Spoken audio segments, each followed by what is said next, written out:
सभी के जीवन में सब कुछ नहीं मिलता, ऐसा हमारा कहना नहीं है। ऐसा कहना है पावर स्टार पवन सिंह का। जी हाँ, पावर स्टार पवन सिंह अपने किस चीज़ को लेकर आज सबसे ज़्यादा दुखी हैं, इसके लिए आपको हमारा ये पूरा वीडियो देखना होगा। तो चलिए स्टार्ट करते हैं वीडियो को और आपको बताते हैं कि आज का दिन पवन सिंह के लाइफ में ब्लैक डे है। ब्लैक डे इसलिए क्योंकि जब आपका जीवन साथी आपके समक्ष होता है और आपसे नाराज़ होता है तो आप उसे मना सकते हैं, लेकिन जब वो आपका साथ ही छोड़कर इस दुनिया से चला जाता है तब आप बेबस हो जाते हैं, क्योंकि ना आप उसे मना सकते हैं और ना ही उसे वापस ला सकते हैं। कुछ यही हाल है पवन सिंह का। आपको बता दें कि पवन सिंह की पत्नी नीलम सिंह ने आज ही के दिन पवन सिंह के अंधेरी वाले फ्लैट में फांसी लगा ली थी और पवन सिंह का और पवन सिंह के परिवार का हमेशा के लिए साथ छोड़कर चली गई थी। पवन सिंह हर साल इस दिन उन्हें याद करते हैं और नीलम सिंह की याद में पवन सिंह हर साल इस दिन सुहागिन औरतों के बीच सुहाग की सारी चीज़ें डिस्ट्रीब्यूट करते हैं। आपको बता दें नीलम और पवन सिंह की ये शादी रिश्तेदारी की शादी थी, यानी कि पवन सिंह के भाई की बीवी की बहन है नीलम सिंह। अब आप सरल शब्दों में सुनना चाहें तो नीलम सिंह पवन सिंह की भाभी की बहन थी और उन्हीं से शादी हुई थी पवन सिंह की, और एक रिश्तेदारी की शादी थी तो सभी जानते थे एक दूसरे को बाय नेचर भी। आपको यहाँ ये बता देते हैं कि जब पवन सिंह की शादी हुई थी तो पवन सिंह बहुत ही बड़े स्टार बन चुके थे भोजपुरी में और पवन सिंह के गाने लोग हर एक जगह सुना करते थे। जैसे कि आज जो माहौल है ठीक उसी तरह से कुछ मिलता जुलता माहौल उस वक्त भी था।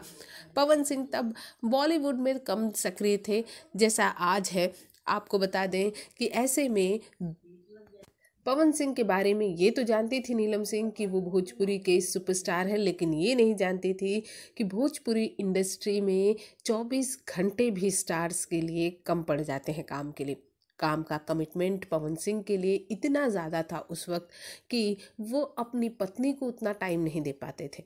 पत्नी को मुंबई आए हुए उस वक्त, यानी पवन सिंह के साथ मुंबई आए हुए उस वक्त कुछ ही समय हुआ था, या आप ये कह सकते हैं कि उस वक्त नीलम सिंह को मुंबई आए हुए एक हफ्ते से ज़्यादा नहीं हुआ होगा और नीलम सिंह ने इस एक हफ्ते के बीच में ही अपने आप को फांसी लगा ली। तब पवन सिंह के घर में उस वक्त पवन सिंह की भाभी, पवन सिंह की बहन और नीलम ही मौजूद थी।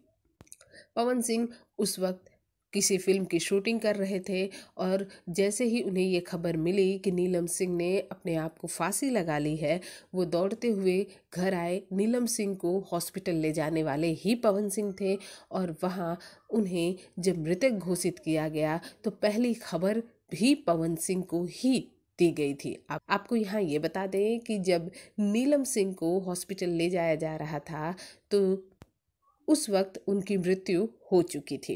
खैर, ये सारी चीज़ें आपको हर जगह सुनने पढ़ने को मिल जाएंगी।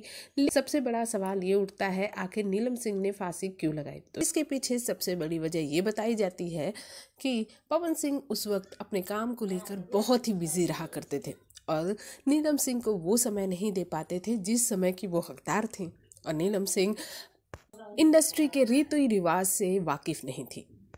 महज 4 से 5 महीने के इस रिश्ते में पवन सिंह को जितना अपनापन, जितना प्यार नीलम ने दिया, उस प्यार और उस अपनापन को पवन सिंह आज तक नहीं भूल पाए हैं। जैसे नीलम की मृत्यु के तकरीबन 5 से 6 साल बाद भी पवन सिंह नीलम सिंह को उसी तरह याद करते हैं जिस तरह हर प्रेमी जोड़ा एक दूसरे को बिछड़ने के बाद याद रखता है।